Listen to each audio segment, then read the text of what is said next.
તો મિત્રો, તમારા ઘરમાં શાંતિ રાખવા માટે માતા લક્ષ્મીજી માટે એક સબસ્ક્રાઇબ કરો। જો તમારા ઘરમાં પણ વગર કારણે અંદરોઅંદર કલેશ અને ઝઘડા થયા કરે છે, ઘરનું વાતાવરણ અશાંત રહે છે અને સભ્યો વચ્ચે પ્રેમનો અભાવ જોવા મળે છે, તો આ એક અતિ પ્રાચીન અને અચૂક ગણાતો વાસ્તુ તથા જ્યોતિષીય ઉપાય તમારા માટે ખૂબ જ ચમત્કારી સાબિત થઈ શકે છે। આ ઉપાય માટે તમારે માત્ર ₹1ના એક સિક્કાનો ઉપયોગ કરવાનો છે। જ્યોતિષશાસ્ત્ર અને સનાતન પરંપરામાં સિક્કાને સમૃદ્ધિ, લક્ષ્મીનો વાસ અને ઉર્જાનું પ્રતીક માનવામાં આવે છે। જ્યારે આપણે કોઈ ખાસ વિધિ સાથે નાની વસ્તુઓનો ઉપયોગ કરીએ છીએ, ત્યારે તેની પાછળ રહેલી ભાવના અને સકારાત્મક ઉર્જા આપણા નકારાત્મક વાતાવરણને સકારાત્મકતામાં બદલી નાખે છે। ઘરના વાતાવરણને સુધારીને કાયમી શાંતિ સ્થાપવા માટે આ નાનકડો અને સરળ ઉપાય કેવી રીતે કરવો તે અંગેની વિગતવાર માહિતી અહીં આપેલી છે। આ ઉપાય કરવાની યોગ્ય રીત અને સમય વિશે વાત કરીએ તો, સિક્કાનો આ પ્રયોગ તમારે મંગળવાર અથવા શનિવારના પવિત્ર દિવસે કરવો જોઈએ। આ બંને દિવસો હનુમાનજી અને શનિદેવના દિવસો માનવામાં આવે છે, જે નકારાત્મક ઉર્જા અને ખરાબ દ્રષ્ટિને દૂર કરવામાં સૌથી શક્તિશાળી છે। સવારે વહેલા ઉઠીને, સ્નાન કરીને નિત્યક્રમથી પરવારી જવું, ત્યારબાદ ચોખ્ખા કપડાં પહેરીને તમારા ઘરના મંદિરમાં જવું। તમારે ₹1નો એક ચોખ્ખો સિક્કો લેવાનો છે। આ સિક્કાને સૌપ્રથમ થોડા ગંગાજળથી અથવા તો સ્વચ્છ પાણીથી ધોઈને શુદ્ધ કરી લેવો। પાણીથી ધોયા પછી તેને કોઈ સ્વચ્છ લાલ કપડા પર મૂકવો। ત્યારબાદ તે સિક્કા પર થોડું કંકુ અથવા સિંદૂર લગાવવું। કંકુ લગાવતી વખતે મનમાં ઘરની શાંતિ અને સભ્યો વચ્ચેના પ્રેમને લઈને પ્રાર્થના કરવી અને તમારા ઇષ્ટદેવનું ધ્યાન ધરવું। સિક્કો તૈયાર થઈ ગયા પછી તેને ઘરની ચોક્કસ ગુપ્ત જગ્યાએ રાખવો ખૂબ જ જરૂરી છે। આ ઉપાયનું મુખ્ય રહસ્ય એ છે કે આ સિક્કો અન્ય કોઈ વ્યક્તિની નજરે ચડવો જોઈએ નહીં। આ માટે સૌથી શ્રેષ્ઠ જગ્યા તમારા ઘરનું મંદિર છે। મંદિરની પાછળની બાજુ અથવા કોઈ એવા ખૂણામાં આ સિક્કાને રાખી દો જ્યાં કોઈની સીધી નજર ન પડે। જો મંદિર પાસે જગ્યા ન હોય તો તમે તેને તમારા ઘરના મુખ્ય દરવાજાની અંદરની બાજુ પર કોઈ ગુપ્ત સ્થાને રાખી શકો છો। ઘરનો મુખ્ય દરવાજો એ સ્થાન છે જ્યાંથી ઉર્જાનો પ્રવેશ થાય છે, તેથી ત્યાં આ સિક્કો રાખવાથી બહારથી આવતી તમામ નકારાત્મક ઉર્જા અને ખરાબ દ્રષ્ટિ રોકાઈ જાય છે। આ સિક્કો એવી રીતે છુપાવીને મૂકવો કે જેથી ઘરમાં આવતા જતા લોકો કે બહારના મહેમાનોની નજર તેના પર બિલકુલ ન પડે। ઘણા લોકોના મનમાં પ્રશ્ન થાય છે કે ₹1નો આ નાનકડો સિક્કો ઘરમાં શાંતિ કેવી રીતે લાવી શકે? આ પાછળનું શાસ્ત્રીય અને વાસ્તુ કારણ એ છે કે જ્યારે ઘરમાં કંકુ લગાવેલો અને પૂજાયેલો સિક્કો ગુપ્ત રીતે રાખવામાં આવે છે, ત્યારે તે ઘરની અંદર ફેલાયેલી બધી જ નકારાત્મક તરંગોને પોતાનામાં શોષી લે છે। આપણા વાસ્તુશાસ્ત્રમાં ધાતુ અને કંકુનો સુમેળ ઉર્જાના પ્રવાહને સંતુલિત કરવા માટે માનવામાં આવ્યો છે। ઘરમાં સતત થતા ઝઘડાનું મુખ્ય કારણ ઘરનો ખરાબ વાસ્તુદોષ અથવા નકારાત્મક ઉર્જાનો સંગ્રહ હોઈ શકે છે। આ ઉપાય કરવાથી ઘરના વાસ્તુદોષ શમી જાય છે અને ઘરમાં શાંતિપૂર્ણ માહોલ ઊભો થાય છે, જેનાથી પરિવારના સભ્યો વચ્ચે પરસ્પર સમજણ, પ્રેમ અને સદ્ભાવના વધવા લાગે છે। આ ઉપાય કરતી વખતે કેટલીક ખાસ બાબતો ધ્યાન પર રાખવી ખૂબ જ જરૂરી છે। સૌપ્રથમ તો આ ઉપાય પૂરી શ્રદ્ધા, સકારાત્મક વિચાર અને વિશ્વાસ સાથે કરવો જોઈએ। મનમાં કોઈ પણ શંકા કે નકારાત્મકતા રાખીને આ વિધિ કરવાથી સંપૂર્ણ ફળ મળતું નથી। બીજી બાબત એ છે કે સિક્કો મૂક્યા પછી તેના વિશે વારંવાર ચર્ચા ન કરવી અથવા કોઈને બતાવવો નહીં। તેને ગુપ્ત રાખવો જ આ ઉપાયની સફળતાની ચાવી છે। જો સિક્કો મૂક્યા પછી કેટલાક મહિનાઓ વીતી જાય અને તમને લાગે કે વાતાવરણમાં સકારાત્મક બદલાવ આવી ગયો છે, તો પણ તેને ત્યાં જ રહેવા દેવો। આ નાનકડા, અચૂક અને કલ્યાણકારી ઉપાયથી તમારા ઘરમાં સદા માટે અંદરોઅંદરના ઝઘડા દૂર થશે, કલેશ શાંત થશે અને લક્ષ્મીજીના વાસ સાથે સુખ શાંતિનો અનુભવ થશે। પરિવારમાં શાંતિ સ્થાપવા માટે આ નાનકડો પ્રયોગ કાર્યરત બન્યા પછી પણ ઘરની સમૃદ્ધિ અને સભ્યો વચ્ચેના સંબંધો કાયમ માટે મધુર રહે તે માટે કેટલીક વધારાની વાસ્તુશૈલી અને દૈનિક નિયમોનું પાલન કરવું અતિ આવશ્યક બની જાય છે। ઘણીવાર આપણી નાની નાની રોજિંદી ટેવો અથવા ઘરના વાસ્તુમાં રહેલી નાની ખામીઓ આપણા માનસિક સ્વાસ્થ્ય અને પરિવારના વાતાવરણ પર ઊંડી અસર પાડે છે। જો તમે માત્ર ઉપાય જ કરો પણ ઘરની અંદરની નાની નાની ઉર્જાત્મક વિગતો પર ધ્યાન ન આપો, તો ઉપાયની અસર પણ ધીમી પડી જાય છે।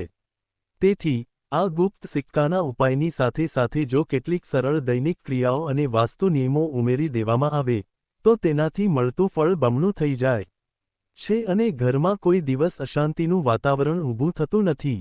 સૌપ્રથમ બાબત એ છે કે ઘરના મુખ્ય પ્રવેશદ્વારને હંમેશા ચોખ્ખો, સાફ અને પ્રકાશિત રાખવો જોઈએ. ઘરનો દરવાજો એ ઘરનો ચહેરો છે અને ત્યાંથી જ સુખ, શાંતિ તેમજ લક્ષ્મીનો પ્રવેશ થાય છે. રોજ સવારે ઘરના મુખ્ય દ્વાર પર થોડું ચોખ્ખું પાણી છાંટવું અને શક્ય હોય તો દરવાજાની બહાર બંને બાજુ કંકુથી સ્વસ્તિક સાથીઓ બનાવવો.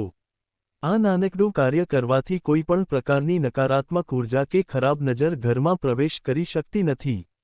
આ ઉપરાંત ઘરના ઉંબરા પર ક્યારેય કચરો કે જૂના જોડા ચંપલનો ઢગલો ન રાખવો જોઈએ.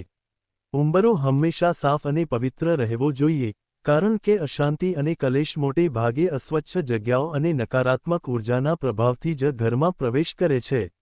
બીજો અગત્યનો નિયમ ઘરના રસોડા સાથે જોડાયેલો છે.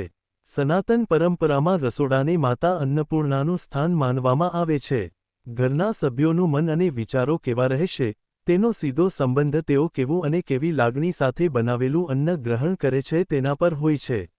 જો રસોડામાં રાત્રે એંઠા વાસણો પડી રહે, અથવા તો રસોઈ બનાવતી વખતે ઘરમાં કંકાસ કે ગુસ્સો કરવામાં આવે, તો તે અન્નમાં નકારાત્મકતા ભળી જાય છે. આ અન્ન ખાવાથી પરિવારના સભ્યો વચ્ચે ગુસ્સો, અહંકાર અને મનમુટાવ વધવા લાગે છે.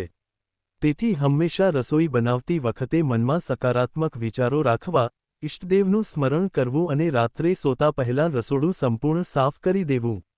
રસોડું સ્વચ્છ રહેશે તો ઘરના સભ્યોના વિચારોમાં સદ્ભાવના અને પરસ્પર પ્રેમ વધશે. સાંજના સમયે ઘરમાં ધૂપ, દીવો અને કપૂર સળગાવવાનું વિશેષ મહત્વ છે. સંધ્યાકાળ એ એવો સમય છે જ્યારે દિવસ અને રાત્રિનો મિલાપ થાય છે અને આ સમયે ઊર્જાનું પરિવર્તન થતું હોય છે. સાંજના સમયે ઘરના મંદિરમાં ઘીનો દીવો પ્રગટાવવો અને થોડું કપૂર અથવા ભીમસેની દેશી કપૂર સળગાવીને તેનો ધૂપ આખા ઘરમાં ફેરવવો. કપૂરના ધુમાડામાં કુદરતી ગુણો હોય છે જે ઘરના વાતાવરણમાં રહેલા સૂક્ષ્મ નકારાત્મક તરંગો અને બેક્ટેરિયાનો નાશ કરે છે. જ્યારે આખો પરિવાર કપૂરની પવિત્ર સુગંધ શ્વાસમાં લે છે, ત્યારે તેમના માનસિક તણાવમાં ઘટાડો થાય છે, મન શાંત થાય છે અને ઉગ્ર સ્વભાવ ધીમે ધીમે કોમળ બનવા લાગે છે. આ એક નાનો પ્રયોગ ઘરના બધા સભ્યોને એકબીજા પ્રત્યે સહાનુભૂતિ રાખવામાં મદદ કરે છે. ઘરની અંદર કચરો, જૂનો નકામો સામાન, તૂટેલા કાચ કે બંધ પડી ગયેલી ઘડિયાળો ન રાખવી જોઈએ. વાસ્તુશાસ્ત્ર મુજબ તૂટેલી અથવા બંધ વસ્તુઓ સ્થિરતા અને અશાંતિ દર્શાવે છે. બંધ ઘડિયાળ ઘરની પ્રગતિને અટકાવે છે અને પરિવારના સભ્યો વચ્ચે વિચારોની ભિન્નતા ઊભી કરે છે.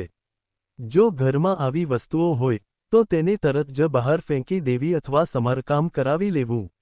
ઘરમાં જેટલો વધારે ખુલ્લો પવન અને સૂર્યપ્રકાશ આવશે, તેટલી જ નકારાત્મકતા આપોઆપ દૂર થઈ જશે.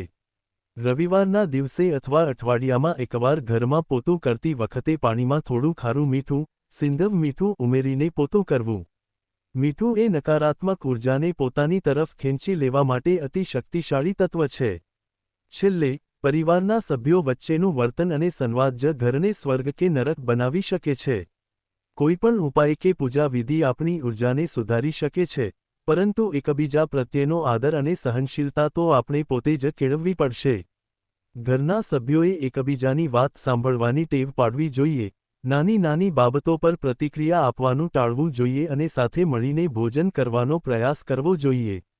જ્યારે વાસ્તુના આ સરળ નિયમો, દૈનિક સકારાત્મક આદતો અને ગુપ્ત સિક્કાનો ઉપાય એકસાથે અમલમાં મૂકવામાં આવે છે, ત્યારે ગમે તેટલા જૂના કે મોટા ઝઘડા હોય, તે તમામ આશ્ચર્યજનક રીતે દૂર થઈ જાય છે અને ઘરમાં સુખ, શાંતિ, સમૃદ્ધિ તથા પ્રેમનો કાયમી વાસ થાય છે.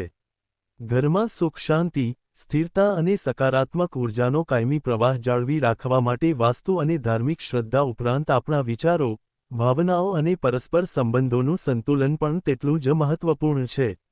ઘણીવાર આપણને લાગે છે કે કોઈ એક નાનો ઉપાય કે મંત્ર ઘરની બધી જ સમસ્યાઓ એક જ ક્ષણમાં દૂર કરી દેશે, પણ વાસ્તવમાં ઉપાયો એ એક પ્રકારનું નિમિત્ત છે જે વાતાવરણની નકારાત્મકતાને દૂર કરીને તમારા માટે અનુકૂળ પરિસ્થિતિઓનું નિર્માણ કરે છે. આ અનુકૂળ પરિસ્થિતિનો મહત્તમ લાભ લેવા માટે આપણે પોતે પણ પરિવારના માળખાને મજબૂત બનાવવા કેટલાક માનસિક અને આધ્યાત્મિક ફેરફારો કરવા પડે છે. જ્યારે વાસ્તુદોષ નિવારણની સાથે ઘરમાં સકારાત્મક વિચારોનું સિંચન થાય છે, ત્યારે જ ઘર ખરા અર્થમાં શાંતિનું ધામ બને છે.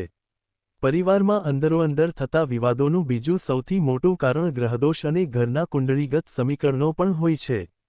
ખાસ કરીને જ્યારે ઘરમાં રાહુ, શનિ કે મંગળની દ્રષ્ટિ અથવા પ્રભાવ વધવા લાગે છે, ત્યારે લોકોનો સ્વભાવ અચાનક ચીડચીડો બની જાય છે. નાની નાની વાતો પર ઉગ્ર દલીલો થવા લાગે છે અને પરિસ્થિતિ કાબૂ બહાર જતી રહે છે.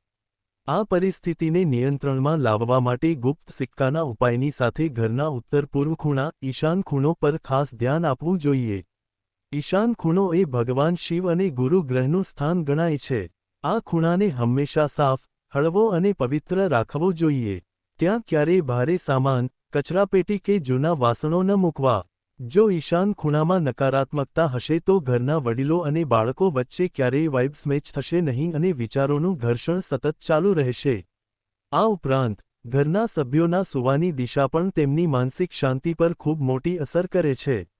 વાસ્તુશાસ્ત્ર મુજબ, ઘરના મુખી અથવા મોટા સભ્યોએ હંમેશા દક્ષિણ અથવા દક્ષિણ-પશ્ચિમ, નૈઋત્ય દિશામાં માથું રાખીને સૂવું જોઈએ. ઉત્તર દિશા તરફ માથું રાખીને સૂવાથી મગજમાં લોહીનું પરિભ્રમણ અને પૃથ્વીના ચુંબકીય તરંગો વચ્ચે અસંતુલન ઊભું થાય છે, જેનાથી ઊંઘ પૂરી થતી નથી, સવારે ઉઠતી વખતે થાક લાગે છે અને મન અશાંત રહે છે. અશાંત મન ધરાવતી વ્યક્તિ ઘરમાં નાની વાત પર પણ મોટો ઝઘડો કરી બેસે છે. તેથી, યોગ્ય દિશામાં સૂવાની ટેવ પાડવાથી પણ મન શાંત રહે છે, ચીડચીડાપણું ઘટે છે અને પરસ્પર વાતચીતમાં સહનશીલતા આવે છે. બીજી એક ખૂબ જ મહત્વપૂર્ણ બાબત એ છે કે ઘરમાં ક્યારેય પણ પૂજા સ્થળ કે રસોડામાં તૂટેલી મૂર્તિઓ, ફાટેલી ધાર્મિક તસવીરો કે સુકાઈ ગયેલા ફૂલહાર ન રાખવા જોઈએ.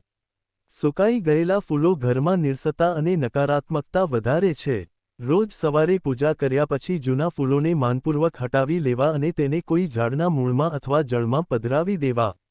મંદિરમાં સવારે અને સાંજે ઘંટી વગાડવી અને શંખનાદ કરવો પણ અત્યંત શુભ માનવામાં આવે છે. શંખમાંથી નીકળતા શક્તિશાળી ધ્વનિતરંગો ઘરની ચારેય દિશાઓમાં ફેલાયેલી અશાંતિ અને દુષ્ટ ઊર્જાને નષ્ટ કરી દે છે. આ ધ્વનિથી ઘરના વાતાવરણમાં એક પ્રકારની દિવ્ય શાંતિનો અનુભવ થાય છે, જે પરિવારના સભ્યોના માનસિક તણાવને દૂર કરવામાં મદદરૂપ બને છે. માતા-પિતા અને બાળકો વચ્ચેના સંબંધો સુધારવા માટે પણ ઘરમાં સ્નેહપૂર્ણ વાતાવરણ ઊભું કરવું જરૂરી છે. આજના આધુનિક અને ડિજિટલ યુગમાં ઘરમાં બધા એક જ છત નીચે રહેતા હોવા છતાં પોતપોતાના મોબાઈલ કે ટીવીમાં મગ્ન રહે છે. આનાથી પરસ્પર સંવાદ ઘટી ગયો છે અને ગેરસમજો વધી ગઈ છે. દિવસમાં ઓછામાં ઓછું એકવાર, ખાસ કરીને રાત્રિના ભોજન સમયે, પરિવારના તમામ સભ્યોએ મોબાઈલ બાજુ પર મૂકીને સાથે બેસીને ભોજન કરવું જોઈએ. એકબીજાના દિવસભરના અનુભવો સાંભળવા અને પરિવારના પ્રશ્નો ચર્ચવા. આ દૈનિક આદતથી સભ્યો વચ્ચે લાગણીનો સેતુ મજબૂત બને છે અને કોઈપણ પ્રકારનો અહંકાર કે મનમુટાવ ઓગળી જાય છે. અંતમાં, એ વાત હંમેશા યાદ રાખવી જોઈએ કે ઘર એ માત્ર ઈંટ પથ્થરની બનેલી દિવાલો નથી, પણ ત્યાં રહેતા લોકોના હૃદય અને વિચારોનું મિલનસ્થળ છે. જ્યારે તમે શ્રદ્ધાપૂર્વક ઉપાય કરો છો, ત્યારે તે તમારી આસપાસના વાતાવરણને શુદ્ધ કરે છે. પરંતુ તે શુદ્ધ વાતાવરણને જાળવી રાખવાની જવાબદારી આપણા પોતાના પ્રેમ, વિવેક અને સહનશીલતા પર રહેલી છે. જો તમે ગુપ્ત જગ્યાએ સિક્કો રાખવાનો આ વાસ્તુ પ્રયોગ કરશો અને સાથે સાથે ઘરમાં સકારાત્મક, પવિત્ર અને પ્રેમભર્યું વાતાવરણ જાળવશો, તો નિશ્ચિતપણે તમારા ઘરમાંથી તમામ પ્રકારના કલેશ, કંજૂસી, દરિદ્રતા અને ઝઘડા કાયમ માટે ગાયબ થઈ જશે અને તમારું ઘર સુખ, શાંતિ તથા સમૃદ્ધિથી હર્યુંભર્યું બની રહેશે.